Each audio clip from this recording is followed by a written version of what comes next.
बुशरा बीबी ने भी शाह महमूद कुरैशी की हमायत कर दी, जिसके बाद गुमाने गालिब है कि -1 हो जाएगा। मैं गुज़श्ता 2 हफ्तों से इस्लामाबाद में हूँ। यहाँ बहुत सारे लोगों से मिलने का मौका मिला और बहुत सी इन्फॉर्मेशन है जो आज आपके सामने रखनी है। पीटीआई के चेयरमैन के ख़िलाफ़ कार्रवाइयाँ तेज़ करने और उसका दायरा बढ़ाने का जो है ना वो फ़ैसला हो चुका है। 9 मई के पुरतशद्दुद वाक़यात के अंदर जहाँ जहाँ वो मुलव्वस हैं और जिस जिस FIR के अंदर मुलव्वस हैं उनको ट्रायल किया जाएगा और उनकी ऐन मुमकिन है कि उनकी गिरफ़्तारी भी हो जाए। अलकायदा ट्रस्ट के अंदर भी जो है कार्रवाइयाँ तेज़ होंगी। उनके और उनकी बीवी के ख़िलाफ़ जो ये मुकदमा है दर्ज है करप्शन का, उसके अंदर भी ऐन मुमकिन है कि दोनों की गिरफ़्तारी हो जाए। बहुत सारी इतलात हैं और ये मुसद्दक़ा इतलात हैं। जो लोग इन्फॉर्मेशन रखते हैं उन्होंने इस बात की तस्दीक की है कि अब स्पेयर नहीं किया जाएगा। जो हमारे फॉर्मेशन कमांडर्स की मीटिंग हुई उसके अंदर का उसका जो एलामिया है वो भी इसी तरफ जा रहा है कि जिन्होंने मनसूबा बंदी की थी 9 मई की, उनके ख़िलाफ़ कार्रवाई लाजमी होगी और नागुज़ीर है।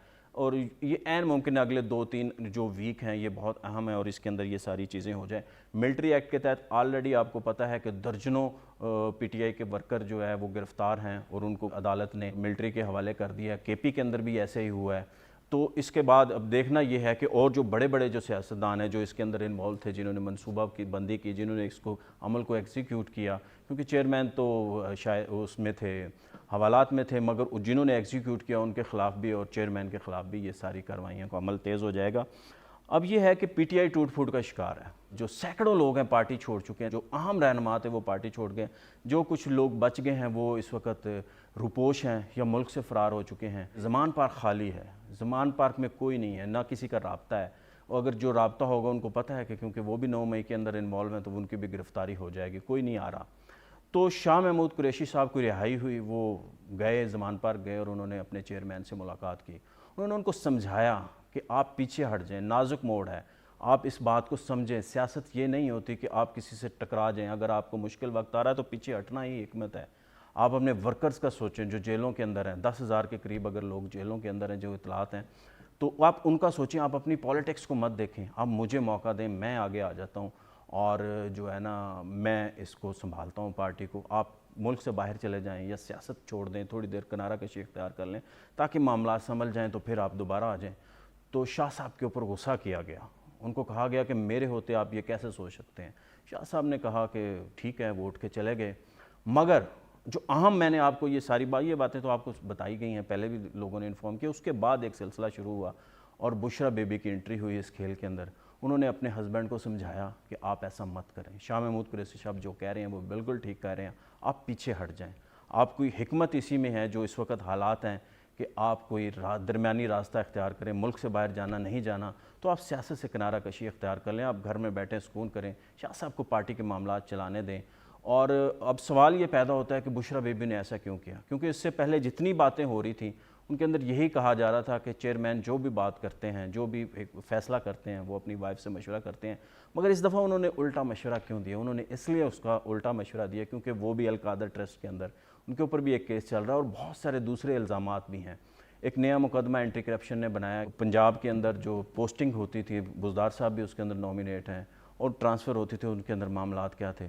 जो बुशरा बेबी की जो सहेली हैं फ़रा, वो पहले दुबई फ़रार हो गई उनके ऊपर, उसके बाद दुबई से वो चली गई। अब इतलात आ रही हैं कि वो इटली चली गई और वो असाइलम ले रही हैं, वो मुल्क से फ़रार हो चुकी हैं। उनके ऊपर भी अरबों रुपए की करप्शन के इल्ज़ाम हैं और पंजाब के अंदर जो हो रहा था बुज़दार दौर में वो कोई ढपी छुपी बात नहीं। और उनका क्या असर और रसूख था, बुशरा बेबी के बच्चों का क्या असर और रसूख था, उनके ऊपर भी FIR हुई है।